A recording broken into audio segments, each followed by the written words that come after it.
Hello, I'm Toby Fox from 1.5 Million New Homes, the Local Government Challenge, sponsored by Redloft and Hill Group. Now, the government wants us to build 1.5 million new homes, and its key delivery partner in achieving that national ambition is local government, either as a planning authority or as a joint venture partner or in directly delivering new homes. So I've come to Cambridge to understand a little bit better what works and what needs to change to enable councils to deliver more homes. And one of the big challenges councils face is in attracting raw star talent to public sector housing delivery. So I've come to meet Molly Savino from Cambridge City Council to understand a little bit about what her career has been like and how she got started. So Molly, can we start first by talking about where we are? I mean, what is this place and what's your vision for it? What do you see happening here? So we're in East Barnwell at the moment. This is within the Abbey ward in Cambridge. We're standing currently on what will become phase 2 of a construction site to regenerate a large local centre within Cambridge. The first phase, which we're hoping to deliver in the next 2 years, will deliver mixed-use development, so community centres, library, preschool, commercial units, as well as much needed, a huge increase of homes, council homes to this area. So it's a 100% affordable scheme in this area of Cambridge. Right, and what's your role in making that happen? So I work as a project manager within the City Council, but as a part of the Cambridge Investment Partnership. So my role here is to work in an organised way and between community stakeholders, whether that's an organisational group, other councils in the area, talking then to other services within the council as well. So the maintenance teams, housing teams, as well as our tenants and local neighbours, to bring them all together to understand the vision and also to get the most out of the project as it's being delivered. So are you employed by the council or are you employed by kind of a separate company? So I'm employed by the council, but I work within the partnership with Hill. So we work in a really flexible and creative way together, but I am a council employee. Yeah. And how long have you been in the public sector? How long have you been working for the council? I've been working for the council a little over 3 years now, and I came from a housing association background as well. So started getting an understanding at that point of what affordable housing means. Yeah, okay. And what are the skills that you've got in order to play that role that you described in bringing this site forward? So a lot of it is organisation. It's really working with a lot of different parties to bring them together so they have an understanding of what our vision is for the area, but practically we can work together to deliver exactly the right thing for this area, whether that be constrained by the funding or the space that we physically have on our sites. But there's a lot of hurdles and obstacles, and bringing everyone together so they understand what the end vision is really helps with that and how important it is for this area as well. It's a really high priority regeneration scheme, so you do need everyone on board. So a lot of it is kind of managing different people. Is that a skill or is that a talent? I mean, who taught you how to do that, or did you just always know? I think a lot of it is from experience. I think, working in kind of housing and property, you will speak to the more kind of technical people that are part of a project, but then you are working in communities. So there are lots of different types of people that you do need to work with and make sure that they understand what's happening. So I think some of it's definitely taught. We work with some really amazing people within the council that have been doing this for so many years and work with so many different parts of the community. So I learned from them hugely by shadowing colleagues, but a lot of it's experience and turning up to those meetings and reaching out to people, door knocking, all of that kind of stuff. So it's something you learn along the way, I suppose. So how do you feel about your role in shaping this place, in shaping the futures of the people that are going to live here? I feel really proud to be in the role. I think it's a really varied role. So like I said, there's so many different aspects to a project like this. It's interesting. Every day is different, so I do really enjoy it. I'm quite proud of it in the fact that, it's somewhere that I live close to. So I can see change that's about to happen to an area that I'm quite familiar with.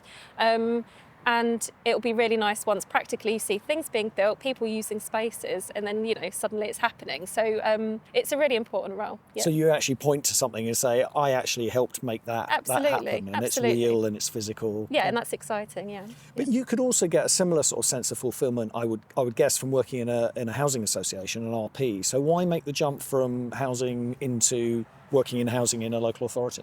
I think with a local authority, you have, there's a lot more opportunity. I think some housing associations, similarly to development companies, might be constrained by a certain piece of land that they have and they can acquire, so it's quite site specific. Whereas when you're working for a local authority, especially within a partnership as well, you suddenly have a bit more opportunity to think a bit more widely about neighbourhoods and areas rather than just one specific development site, and that's all you've got to play with really. So it's nice to be able to think, okay, well, we're doing this now, what if we then start looking at elsewhere in the neighbourhood, and what happens when we do, impact a community, in a positive way on this scale? So I think that's the difference really. It's a lot more opportunity across the city. And where does that ambition take you? Where does your ambition take you? What do you see yourself doing in the future?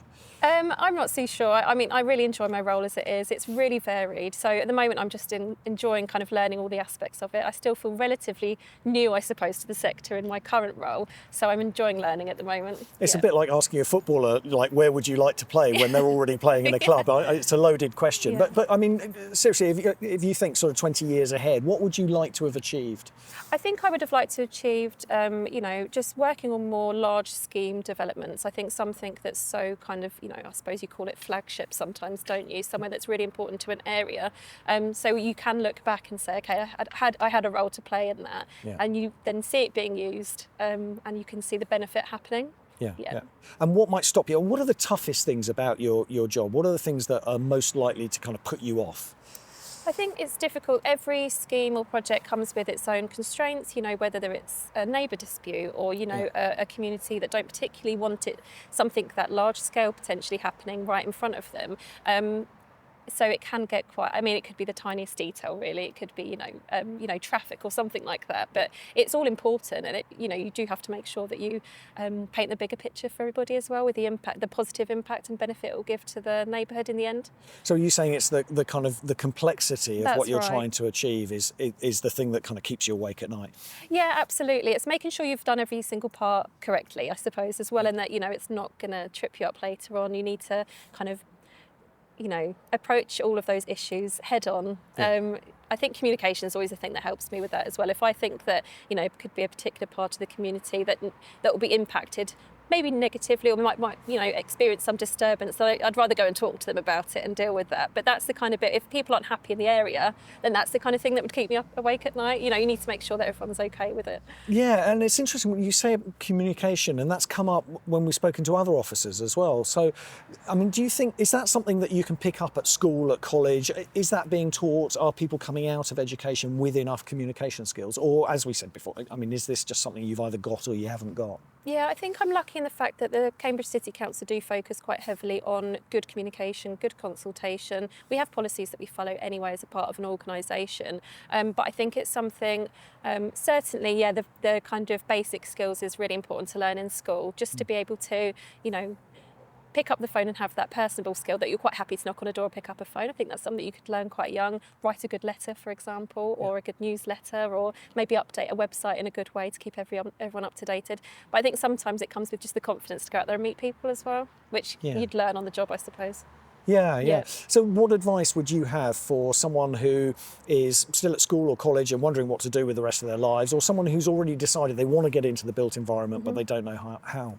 I would encourage younger people to explore careers through a local authority. I think a local authority is a really unique organisation to be a part of, because if you're not quite, I suppose, enjoying one part of it, one service, you can then go and transfer to another service. There's quite a lot of different opportunities within the local authority as an organisation. I certainly didn't know how many different roles there were available just in the City Council, or even in development more generally. I didn't realise how many different roles there'd be, apart from the kind of sites you see as you walk down the road kind of being built. So just that awareness of what different opportunities there are there. Yeah, because everyone's got that sort of idea that it's all about wearing a hard hat and being on a building site. Yeah. And you don't do that, right? No, I don't. I'd rather not. But yeah, apart from, being on a building site, there's a lot of background work. I suppose people that are quite hidden, in offices working away on the planning side of it, or through kind of comms and other parts. There's so many different routes there that you don't always see if you're just walking down the road and seeing the developments happening. Or indeed standing on a pavement outside a library on a cold winter's day in Cambridge talking to 1.5 million new new homes. Thank you very much indeed, Molly, for your contribution, and best of luck with your career. Thank you very much. Thank you.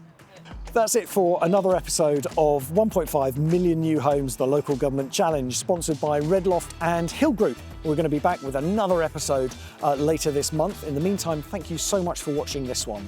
And if you like what we're doing, do click like or subscribe. Thank you very much.